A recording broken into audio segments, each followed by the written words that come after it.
Yeah, internally at Miro, we called it the rocket ship. That's what we Rocket ship. had for 2 years. We were the rocket ship, and it was our emoji, and it was us just going like as quick as we possibly could. So, at that point, we were hoping that we would get to, maybe 500 or 600 by the end of the year, and I think we were getting closer to about 800 or 900. A process might work for you at 300 people. It's probably not going to work for you for 700 people. Your culture changes. The people you're bringing on have not been with Miro for 10 years or 8 years or 7 years. Suddenly they've been with you for 6 weeks or 6 months. If you're spending $50,000, $100,000 on a tool, you need to make sure you're getting everything back for it.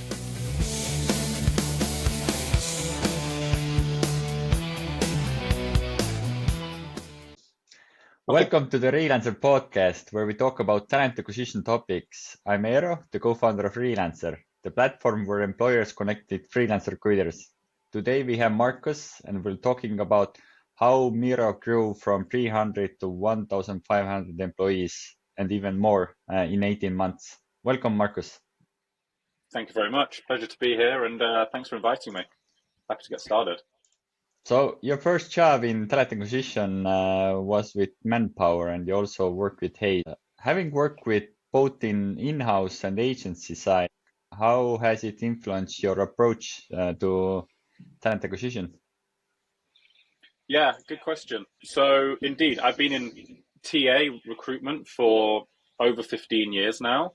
First part was agency side. So Manpower was my first role into recruitment. So I'd never even heard of recruitment. I actually went into a recruitment agency, Manpower, and asked them if they could find me a job, any job, at 18 years old. And for some reason, they saw something in me that could go into recruitment, and that was great. And I've been doing it ever since. But I think the big experience I got from Hays, actually, I was there for 4 years, was I was doing sourcing. So my first job was an associate sourcing partner for Hays Talent Solutions, and that was working for American Express as a client. And my role was just simply sourcing marketing individuals. So it was learning the basics of what good looks like, what great looks like, how to work with an internal recruiter for American Express, like big client. And at 19, 20 years old, to be speaking to C-level execs. And this is before really LinkedIn. I was using job boards and CVs that people had put up and then cold calling them.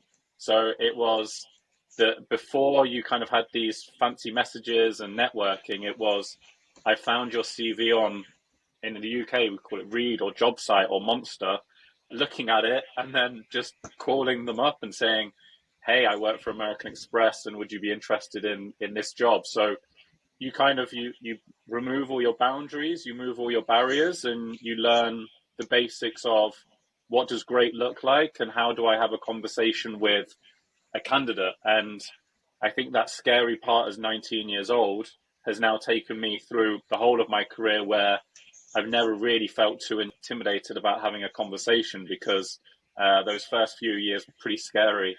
Speaking to some VP level execs at American Express and me having to justify what good looks like. So great experience, but happy that I then moved away from agency and more in-house afterwards, for sure.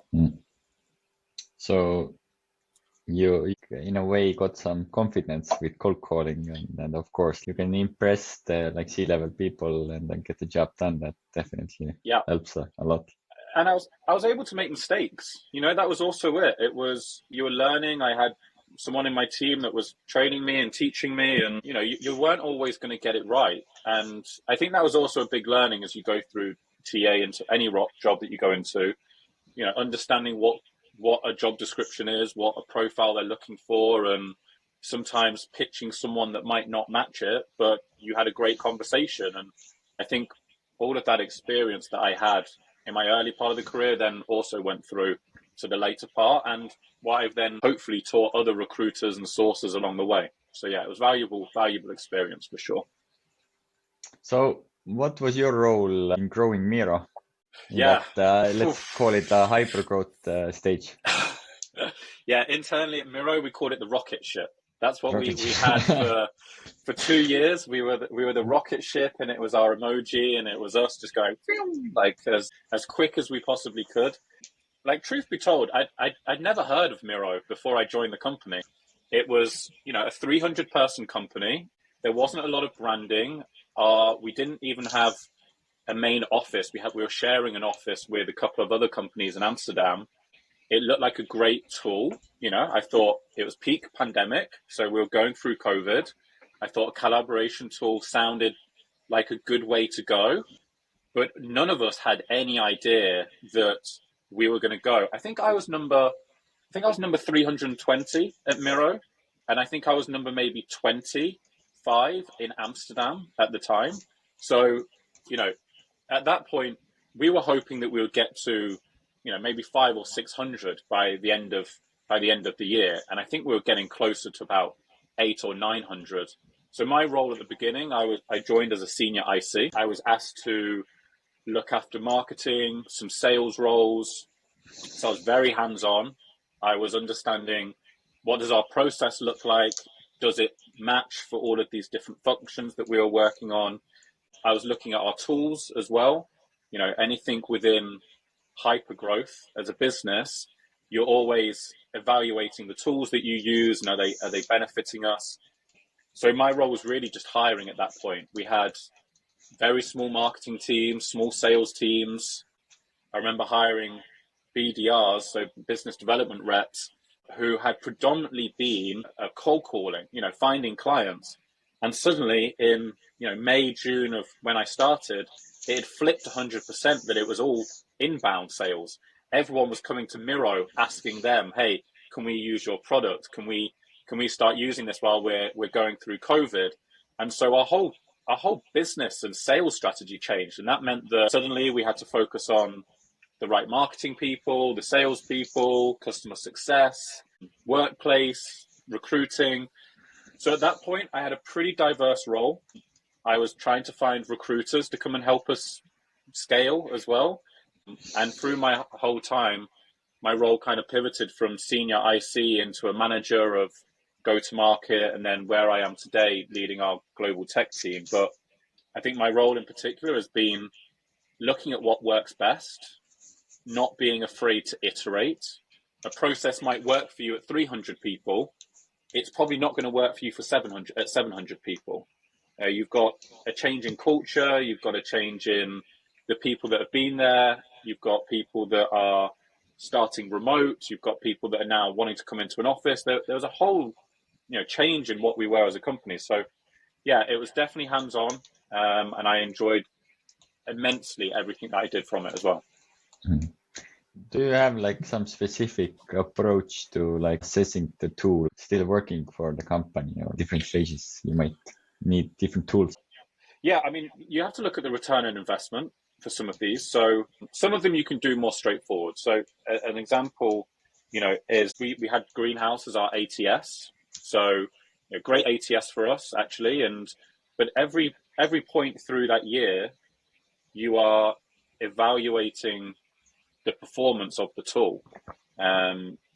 You are looking at how it's being used by our teams. You're looking at the utilization of, okay, how are candidates going through it? So your ATS, we were evaluating purely on its functionality. What was stopping us from doing certain actions? What was preventing us from giving a great candidate experience? But you should always be reviewing your ATS. Another one we brought on board was Textio. I don't know if you've heard of Textio, but in essence, Textio would help us with creating job descriptions that would make it more inclusive. So the language that was being used, how it was written, making sure that it was giving, the right tools for us to be able to actually widen our grasp on attracting great talent. And Textio was a tool that I'd used in previous companies, and I thought, let's bring that into Miro. And it did. It worked for us during that hypergrowth stage. The first 6-12 months, we managed to get all of our job descriptions written in the right way, and it was the same format, and it was putting it onto the emphasis of a hiring manager to use. But actually, a year on, it wasn't really solving a purpose for us anymore. We'd already written a bulk of our job descriptions. We hadn't seen a huge uplift in the type of applications we were getting.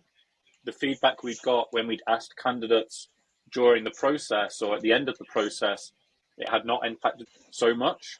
So then we decided to end that tool that we were using. So I think a lot of the time when you're looking at these tools is, if it's solving a purpose, then great, but you need to look at all of your options and you need to not be afraid to say that something's not working anymore, because maybe you can use that budget elsewhere. If you're spending $50,000, $100,000 on a tool, you need to make sure you're getting everything back for it. If I could use that money instead to help with, doing an offsite with my team to think about a TA strategy for 12 months, I'd probably much rather use that money for my team than I would for a tool that's only being used 10, 15% of its usability. So I think with any of the tools, it's looking at how sustainable it is, what's the cost, what are we getting in return, and just not being afraid to say that we got it wrong or we got it right. How else can we use it to get the full exposure from it? Yeah, probably the bigger you get, the higher probability is that there is tools that are forgotten and then there are as a cost, and then at some point they might not serve the purpose anymore.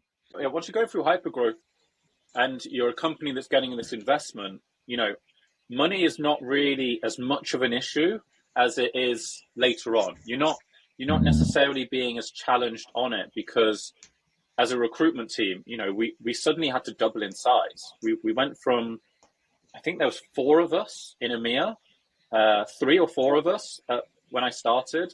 By the end, 12 months later, there was, I think, 12 or 15 of us, including contractors. And suddenly, you weren't being asked as much about what are you spending the money on, because we had to kind of grow. So it was also like the reflection back on that period of where finances are a little bit more easy because you've just had funding, to where we are now. And, every company through the last 12 months has had to make cutbacks and to make sure that you're spending wisely. So I think any time during that flow from a startup or scale up to a more experienced company, you have to be evaluating it. Yeah, for maybe listeners who don't know, usually the strategy with Hypergrowth is to get big as fast as possible. And the main logic, I think, behind that is so you beat the competition. So it's very hard for the others to catch up. And then at some point you have to become efficient. So that's definitely when you start to look at those costs, and then one of the some of the costs can be, of course, it can be people, but to see if we are efficient, and also it's the tools. Exactly. Definitely. And you've got that small period. You've got 6, maybe 18 months, depending on what the company and the growth. And we were a bit of a unicorn because we were in peak COVID, a collaboration tool, and everyone was looking at how they can work across, it was similar to a Zoom, but not on the scale of Zoom or, the video interviewing. It was exactly the same. It was that moment where you've got a short window. You need to get ahead of your competition. You need to really work as quick and fast and as productive as you possibly can, because as soon as it starts to slow down, your competitors are going to be there again waiting for you. So you've only got that minute chance of making it successful. And, thankfully we did that through a lot of hard work and a lot of hours as well. Long days. Mm-hmm. So what were some of the key milestones and challenges for Miro faced during this rapid expansion? I mean, from a TA perspective, it was just growing the TA team, the talent acquisition team. It was, and I'll stick within TA to begin with, but we needed to hire a certain amount of people into certain functions by a certain time in the year. And, at the beginning of the year, predominantly your focus is on go-to-market. It's on sales, it's on customer success teams, it's on infrastructure, because usually at the beginning of the year, you've got your budget and the sales team have their budget and they've got their targets and they need to hit them by the end of the year. So they need to get as many of their seats filled in the first few months or quarter, really, so that they can hit their goals by the end of the year. And our goal was done on ARR. So, what are we trying to achieve in terms of revenue? And we would have a different amount. This is our 1, 2, 3, and 4 year plan. So revenue was a big part that all of us could understand and all of us could have an impact on.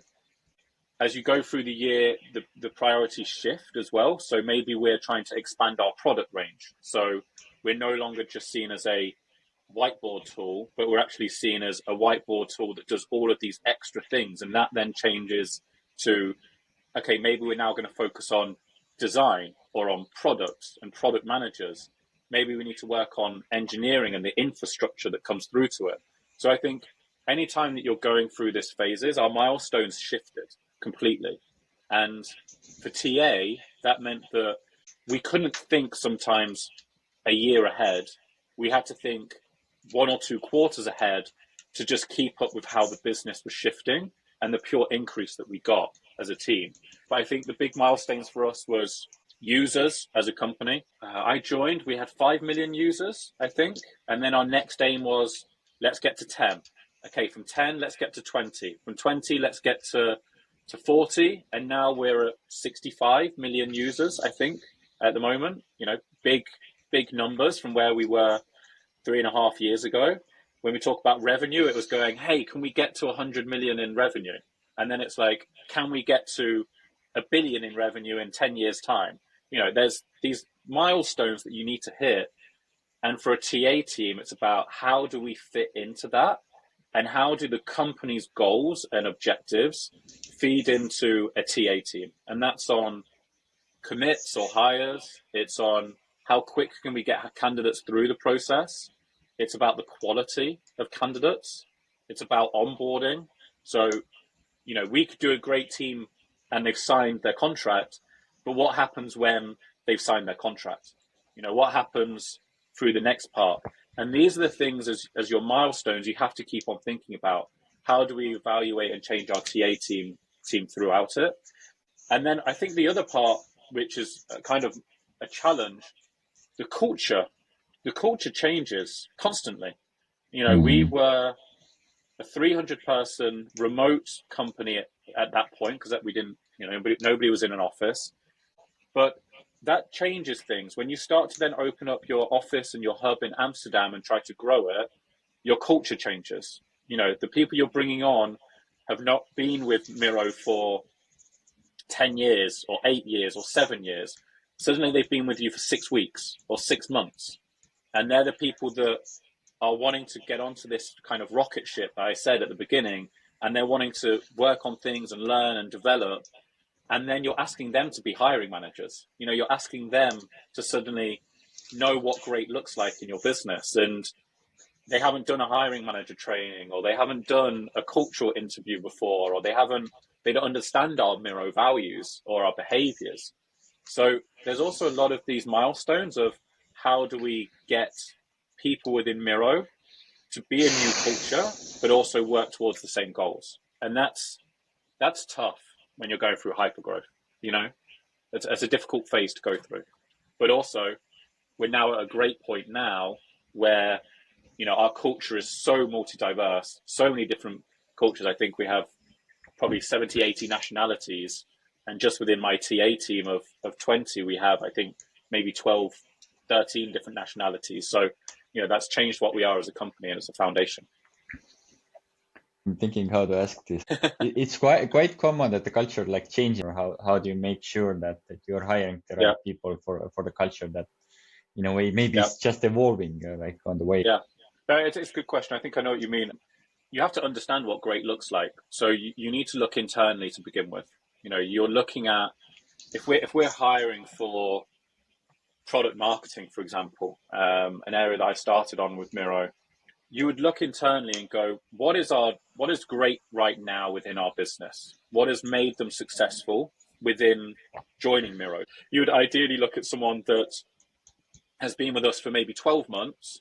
Then you would look at someone that's been with us for maybe 3 years, and you're looking at that change. Okay, what does great look like that someone's been here that's established? What does great look like that someone's been here that's quite new?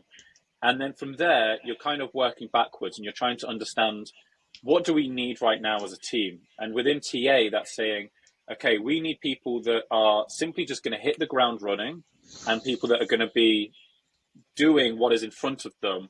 And we don't necessarily need a leader right now. We need people that are kind of bums in seats, that are doing the work that is going to keep on churning and getting us through to be successful.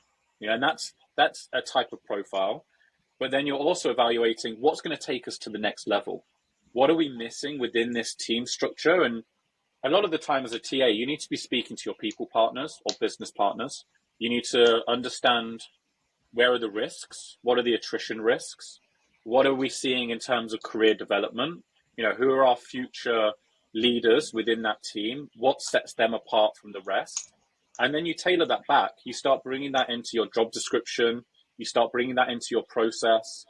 And I think for us as a TA, you're evaluating it from that beginning. Okay, we're going to do a kickoff call. We're going to speak to the hiring manager. We're going to understand what they're looking for. And then from there, you're kind of evaluating it into a job description, into what is your interview stages? How are we assessing? Are we assessing the right values, the right competencies at the right time?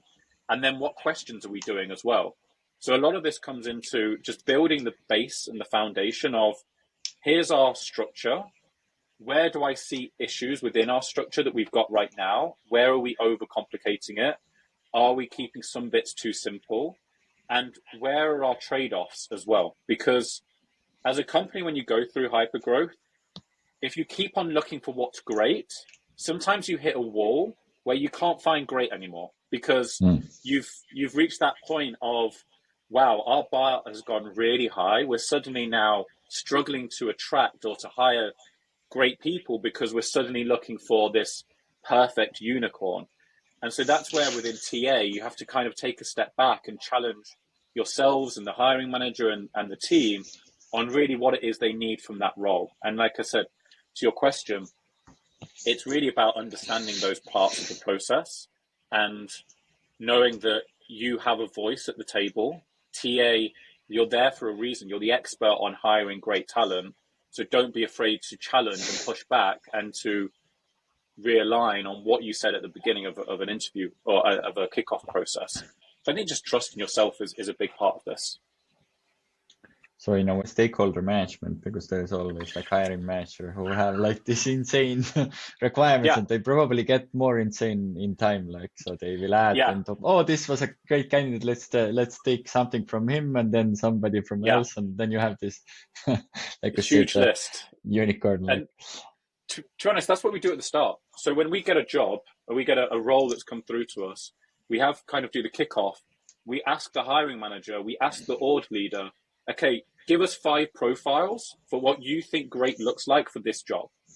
And they'll send us 5 LinkedIn profiles. So we ask them to do some research and we say, go and look at your market, look at your connections, look at what you think this role is doing. And then we will look at those 5 profiles with then the hiring manager in a call, and we'll, 9 times out of 10, what they've put in front of us doesn't match what we've put on the job description. They've said to us in the job description, 5+ years experience and, ideally 2 years management experience, something like that. Suddenly I've got a profile in front of us that is a VP of sales that's done this for 25 years and has managed for 10 years. And you need to then, it's a really good setting point for you to go, do you know what you've asked for and what you're saying you now want are completely different things. So let's take a step back and let's realign on what it is you really need. And it's a great moment to just flick the switch and be like, before we continue and go down this rabbit hole, we're not even going to start on this process until we align on what you need. And so, if you're not doing it already, I strongly suggest that you're having your hiring managers and leaders look at what great looks like as well, and then challenge them on it, because most of the time they're not aligned to what's available in the market. And that's difficult. Yeah. I think this is super common. What I have heard is that, like you mentioned, there is job description and what they're actually expecting is very different. And the problem there with, I think in the hypergrowth also, the time is in essence. Like, so you're in a hurry, you feel time Yeah, pressure, but you actually should slow it down to get the yeah, fundamentals in place, and then you can go. Otherwise, you will waste more time. yeah. So that's And we super. actually worked on something which was like a cost analysis, which was when candidates are in certain stages of our process, how much is it costing us within TA? And how much does it cost us if we get the decision wrong at team round, at leadership round, at offer? And in that, you're looking at basically the time that's being used by TA, the time that's being used by your hiring manager, by stakeholders, time away from the business. And, that can work out to being 10,000 euros to 30,000 euros. The time spent is, 10 hours on one candidate, but maybe you've spoken to 20 candidates to get there. So in actual fact, you've spent 40 hours. So actually using some of that data as well is really important to go back and say to your hiring manager, we need to scale quickly, but if we start off on the wrong foot, if we get this wrong at the end, here's what it's going to cost you in time. Here's what it's going to cost you in money, in basically the revenue that we've lost because we've been working on the wrong hire. Suddenly there's a little mental shift, and suddenly you get them on board, to say, yeah, let's get this right to begin with, and then we'll go quickly. Then we'll be like, we'll support you, let's get hiring. But you need to get it right from the start, or else I promise you, you are opening up a whole can of worms that you don't want to open. Yeah. Was there any over hiring also? Because like you mentioned, you have goals for 1 or 2 quarters, and then you don't know what's going to happen in 1 year. Yeah. So there can be like a logic of, okay, let's do some prevention already, that we get some kind of roles in, so we don't like fall behind later the common, or? It can be. Now, from a TA side, we hired a lot of recruiters, permanent recruiters, but we suddenly realized quite quickly, exactly to your question, we don't want to be in a position in 12 months' time that we've overhired into our team. So we actually looked at hiring, contractors, looked at hiring within an RPO service, looked at agencies to support us with certain hiring, so that as a TA lead, you can switch on that resource, but also you're protecting your own team in case something did happen in the long haul. So we were quite lucky. I think we did it right across the majority of our functions and orgs that we were supporting. But within TA, we definitely were a little bit more careful as well. You mentioned one of the strategies to support Hypergrowth to like use external, like it can be freelancer, it can be RPO agents, it can be like placement agents. Like, were there any like other tactics that were like effective that you used? God, there was quite a lot, to be honest. I mean, the first is you think about hiring in general. The tactic was that you said agencies and contractors and doing what's the root cause. The next was actually trying to bring our team together. When you're thinking about a TA organization, and like I said, at this point, we were kind of transitioning through COVID and transitioning through this moment of, are we in an office? Are we not in an office? And a lot of our team hadn't even spent time together. So a very simple tactic was just bringing us together and making sure that we all understood what our strategy was as a team, and like I said, what great looks like. The other part was just looking at the fundamentals of expectations. What is expected of our team as well. Do we have the right training set up? Do we have external speakers coming in to talk about other companies that have gone through hypergrowth or gone through that period of a rocket ship moment like we did, and just learning from them and asking questions. So I think a lot of focus from our side went onto the team and making sure that they had the support that was there for them to be successful. So it's great that you can bring on contractors and RPOs, but you also need to look at your team itself and understand what are their career aspirations. How do we have a competency framework that is set up for the team to be successful, that is clearly outlined for, here is what you are as a recruiter, here's how you get to senior recruiter, here's how you get to lead, and having that set out. And I think That gives team motivation. It gives them direction on where they can go with their career. So I think that's super important as a strategy or as a tool, for example. I mentioned the tools itself. It's about bringing on those that can enable the team to do better work. So we use I won't say its name, but we use a tool that supports our ATS system with data, which is amazing. And that means that now the team is no longer spending hours on a Google Doc or on a spreadsheet. Instead, it's quickly formulated for them so that they can go into a hiring manager meeting and talk about previous data. And that really helps. And the next part was really just thinking about branding. If you're going through this hypergrowth period, you need to think about what your branding is doing. What are you saying to the external market? What are they saying about you? It's looking at Glassdoor. It's looking at your NPS. It's looking at doing exit interviews. It's looking at doing onboarding interviews as well. And it's every step of the way. How can you look back and make sure you're doing the best? So as the strategy, it is thinking about customer first, your candidates first, because ultimately they will become customers in the future. So I think as a strategy, it's just always knowing you've got these different milestones that you have to hit. So you mentioned some of the things already, how to set your talent acquisition team for success. Like, can you give us some more examples how to do that? You've got to link it to the business.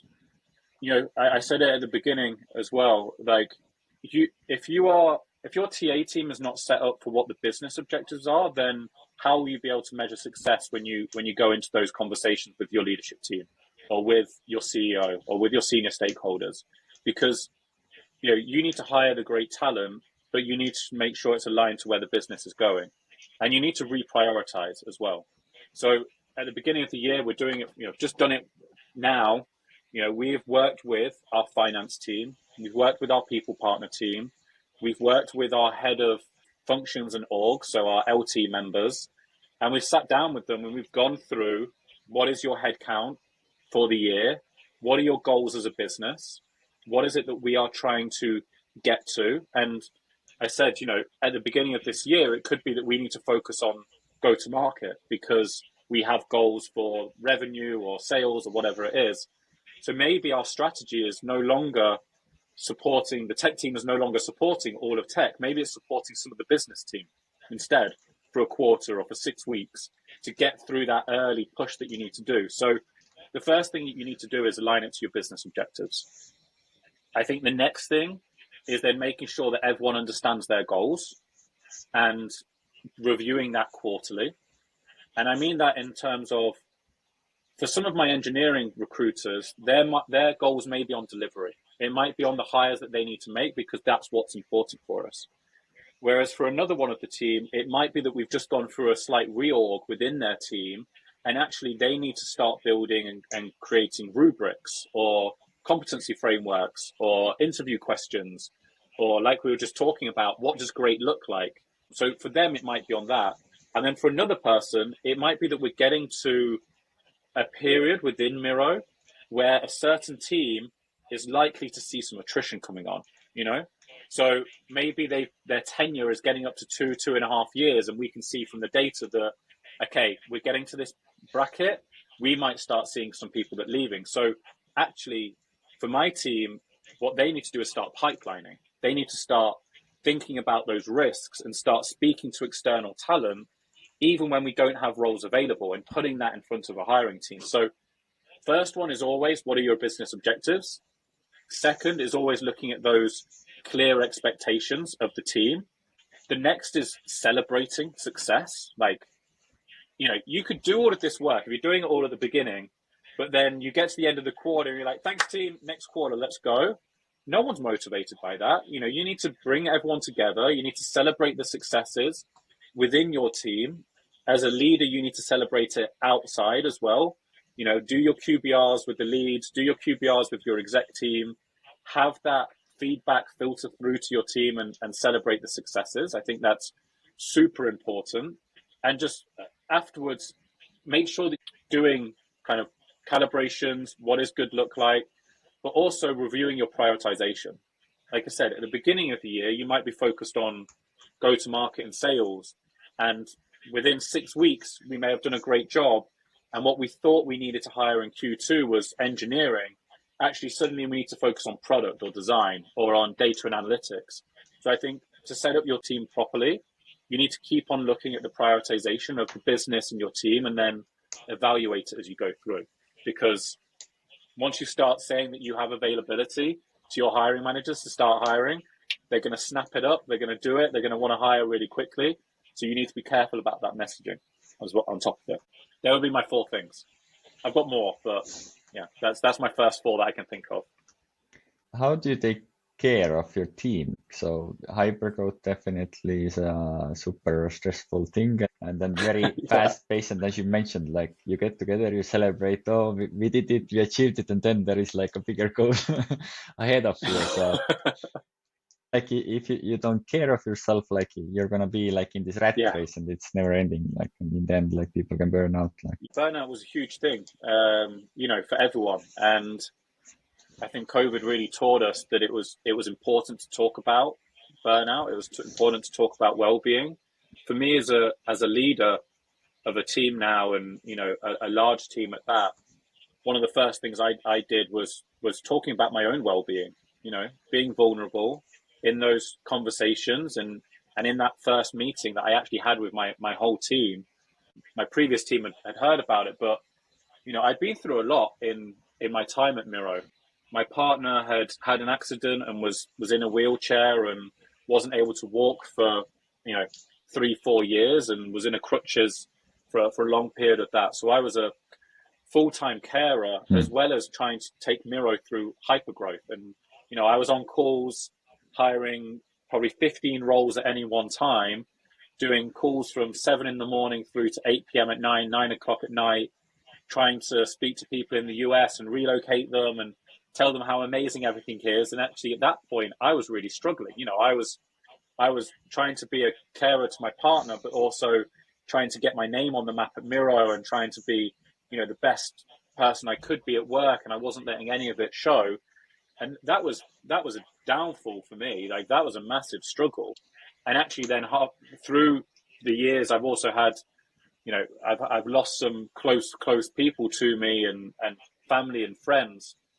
And I think what was really important was I shared a lot of this with my team. I was able to share with them, hey, this is what I've been through. This is how I've got support. This is how I notice the signs. This is how I'm turning up every day to work. And if I will take time out myself, if I'm feeling overloaded, I'm going to let my manager know. I'm going to take a half day, even though I don't have the holiday. I'm going to ask for it, but I'm going to really focus on myself. And I think for any leader within a company, you have to be vulnerable and you have to talk from your own experiences because you set the example. And that's really important. There's no point me saying to my team, hey, take that day off. You shouldn't be working past 6 p.m. But then suddenly I'm on Slack messaging people at 7 p.m., 8 p.m. and I'm on calls. Like you need to set that right example. So I think what was really important for me is setting up the framework for people to share as well. And by doing that, I had probably 3 or 4 people reach out to me from my team and say, I'm struggling right now. I'm in a bad place outside of work. This is what's going on. Or actually, I'm overloaded with work, or these are my challenges. And everyone views well-being in a different way. And I think that's also really important. For some people, well-being is like myself. I lost a very dear friend of mine, and that was hugely impactful on me. For someone else, it may be that they've tried to buy a house and it's fallen through. Who am I to weigh what is important to each person? That might affect them just as much as that affects me. And I think that's really important when you're thinking about hypergrowth. It's having that moment to have those discussions with your team and know that everybody has different examples, but you need to turn up to those conversations and just listen. Like, it's not for you to necessarily offer advice. It's not for you to say, here's what I would do, or say, hey, I've been there as well. This is what I did. Actually, it's just about listening and asking how you can help and being there as a human being and not as a robot, and just trying to help with knowing that everything will hopefully be okay. And if it continues, that we'll look into it. And I think that human approach is really, really important for any leader that is managing a team. Yeah, that's a super interesting topics. Like you definitely have to lead by example. What I have noticed in general is it's very often the stress or problems are usually outside of the work, but Yeah. you need to build the trust with the person so you would know, and then they can, like, most of the times they're not looking for answers, Yeah. looking, like you said, like for people to listen and so on. And then most of the Yeah. times, And like, sometimes you can ask questions, but sometimes, like, there's a trick you can do. Like, you can always ask, like, do you want me to listen or do you want advice? Like, so you know what they are yeah. expecting. Like, so this can always, like, work. Yeah. It's something I did actually whilst we were going through this hypergrowth moment, especially with the new team and even the existing team, was, once a month, it was I would do a weekly one-to-one with the team. That was normal. But once a month as a minimum, we would always do this. We're not going to talk about work. We're going to either do a call or we're going to go for a walk. And luckily in Amsterdam, where we are, we've got Vondel Park that's basically on our doorstep. Like it's a 5-minute walk away. And I would just ask the team, hey, do you want to go for a walk instead?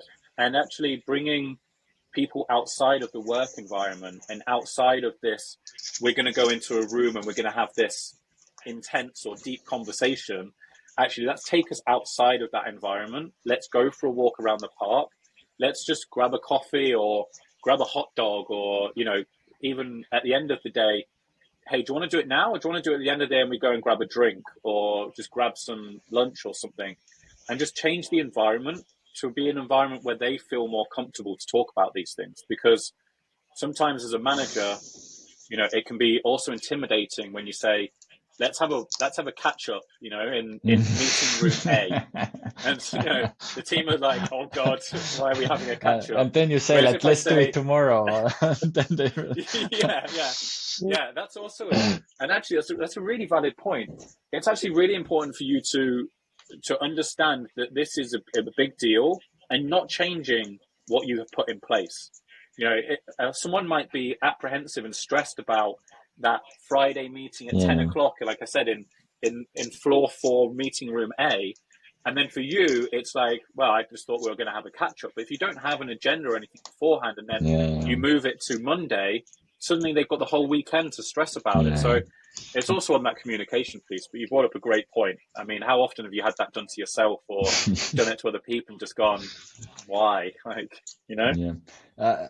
I'm going to jump from here for another point. You took, like, I don't know if it was a career break or you were traveling to Southeast Asia and South America. You can probably tell a little bit about that also. But the point that I was thinking to discuss with you is that I see very often that recruiters and also hiring managers take a career break or something like that, like as a negative. Like they're like, they want to see that there is no breaks, you're always working, and if there is break, like, why did you take a break? And then you get this, like, a bad, like, mark. Like, what do you think and how often you see that? Yeah, there's a lot of bias that goes on in recruiting. I think we all know this anyway. There's unconscious bias and then there's conscious bias as well. People want to hire people like themselves that have followed the same trajectory as themselves. I've not done that. In my career, I didn't go to university. So I left school at 18 years old and I didn't have the chance to explore the world. I went straight into recruitment and talent acquisition at 18. So for me, I went traveling so that I could go and get that experience of meeting new people and exploring new cultures and getting away from, I come from a town in Leicester, called Leicester, sorry, and not many people have heard of it. There's not a lot going on apart from the greatest football team in the world. But apart from that, I needed to go and explore the rest of the world. And so for me, it was really important to do first, when I was 19, 20 years old, Southeast Asia. Now, the next point you clicked on was I also went to South America, but I did 5 years at Hayes, and I was getting to that point where I needed something fresh, but I didn't know what I wanted to do. And so I asked to do a sabbatical, and I actually took a 3-month sabbatical approved from my work to say, I need to go off, but I want to come back. I just don't know what I want to come back into. And it was the first sabbatical the company had ever done, I think, in the UK. And it was kind of this business case of, why do you need it? Why should we support this? And I explained my case. It's unpaid. I want to come back. I think it's great for me to leave, and I will hopefully come back with more energy and rejuvenated, passion for it. So for me, it was about those new cultures bit. Now, onto your point on hiring managers and recruiters, I think it's biased opinion. Some people and recruiters, unfortunately, and hiring managers and interviewers will look at what university did that person go to, what companies did they work for, how quickly did they move up within that company. For me, you're taking a career break. I put it in my LinkedIn profile because of also that bias that you've just clicked on. If they saw a gap of 6 months, what was that person doing? So I didn't want to do it as a gap of, I left Hayes to go to somewhere else. Hey, what did I do? I needed to fill it. And that was me just being very conscious, like you picked up on, how will this be viewed by someone else? I think now, I see companies are shifting, and I see people that are seeing and understanding that career breaks are really important. I think people are starting to see that education is less important. There's less focus on the degree or where you came from. And even within Miro, at the beginning of our hypergrowth, there was definitely this profile that we were looking at. It was entrepreneurial, had gone to a great university, had maybe had a startup or worked for a startup. It was this very particular profile that we looked for, and it took a while to change that, but we did in time. And I think sometimes companies are too fixed on this type of person that they need, and not understanding that actually people that have gone out and done different things will actually have a completely different perspective, and that will actually help you as a company. It will help you as a team. So for me, when I hire, I never look for someone that's like me. I actually look for the complete opposite, because I think they're going to be able to, I hope they're going to be able to challenge us. They're hopefully going to bring up new ideas, and they're hopefully going to push us in a new direction. But I'm glad you picked up on it. Not many people notice the breaks and what I've done. I do it. I put it in there on purpose to see that it's okay to have those breaks. Yeah. I need to update also. I think I was in Australia actually. Like Okay. I did in a way a similar thing. Like I was thinking, okay, I need to change the industry, like, and then have to figure out what I'm gonna do next. But in general, like I hope this understanding or thinking will change, because for me it gave a lot of perspective what's going on in the world, and I would recommend all the young people before they go to university, for example, that they go travel to see the world. They try different jobs. Like usually you do a lot of like smaller jobs when you're backpacking or something like that, and then that gives you basically a whole new perspective, like what the world looks like and what you can do. Like, so I see it as definitely as a positive thing, but I have noticed that there is like this conception of like you have to work like 40 years in straight, like until you retire, and that doesn't make sense at all. Like in a way, like we shouldn't work. I think maybe in 10 years, things, because of our generation and where it's gone, and people have traveled more and the way the world is, maybe in 10 years time as well, maybe even sooner, it would have shifted. Now the hiring managers are those people that went traveling or people that took time out, and they're actually looking for it. So I think it will change in time. We have to change the perspective. So I'm gonna do a last question. I'm thinking what I'm gonna do. Sure. Like so maybe you can talk about what was the strategy to expand to new markets. I think whenever you're looking at new markets, you have to look at the reason why. Are you doing it because you need to be closer to customers? Are you doing it because, and the reason I focus on your customers as a business is, there's a lot of companies will open up offices in Germany, for example, or France, or one location in Asia, or they look at maybe India or Prague, in Czech Republic or Hungary. And it's all about, what is this trying to solve? So when we opened up or looked to open up in Germany, it was so that we could be closer to our customers. When you're trying to sell the product of Miro, it actually helps if you are in that country and speaking the same language, you understand the cultural differences of how you pitch a product, the life cycle. Germany is a 12-month cycle versus the UK that could be a 3-month cycle. So you need to be closer to them. They need to know that you're invested in that hub as well. So one, it's understanding your customers. Like, what are you trying to solve by opening into a new hub? The next is the costs for doing so. Workplace. What is your hub going to look like? Are you going to do it in a WeWork? Are you going to do it have your own office and have a small one? You need to look at the compensation. You need to look at HR, the legality of it. The HR side is very different if you're doing UK to Germany, and you need to be aware of those differences as well. It's then looking at, if you open up a hub there from a TA side, do we need to have a recruiter that's based there as well? And if you are going to have a recruiter based there, who are they going to interact with? You don't want to silo someone out and just have one person from the overall people team who is a recruiter based in that hub. Do you set up a team around them where you have 2 or 3 recruiters plus someone from people partners, plus someone from a rewards team, plus a person from workplace, and create this kind of unity of a people function so that they're not siloed from the rest of the team?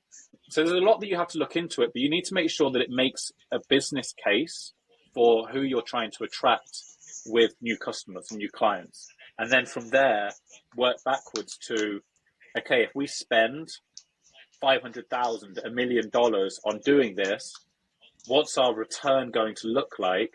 And if we actually did this from the hubs we're currently set within, what are the risks and which outweighs the most? Do we stop ourselves from growing in a new market because we're not there? Or is this just the perception that is there still and we need to change that perception? So there's a lot of things you need to think about, and it's understanding you might get it wrong. And if you do get it wrong, a thing that I went on to earlier, it's iterating on it. And it's not going too big too soon where you suddenly go from 0 to 100-person hub. It's going from 0 to 10 to 20 to 30 and seeing it in stages and reevaluating it. And then also reevaluating, can you do this within the hubs again that you're already set up in? And that's super important when you're going through hypergrowth or any type of growth, that you're constantly reverting back and saying to yourself, does this still make sense? And if it does, great. If it doesn't, don't be afraid to make decisions that are the benefit of the company, but also look at doing it in a very slow way, So it's a lot that you have to consider. Yeah. So iterate, learn from the things, and every day, iterate, revert back. Iteration is king with us, and A/B testing, not being afraid to fail, not being afraid to say that you made a mistake, and looking at how you can make improvements for the future. As long as you're able to do that, I think you'll do well as a business. Yeah. I'm sad to say, but we need to wrap up. So that's it for episode 7 of Relancer Podcast. If you like this episode, feel free to subscribe and share it. Thank you for tuning in, and hope to see you in the next one. Thank you, Marcus. Thank you very much. Thanks for having me. Thanks. Bye.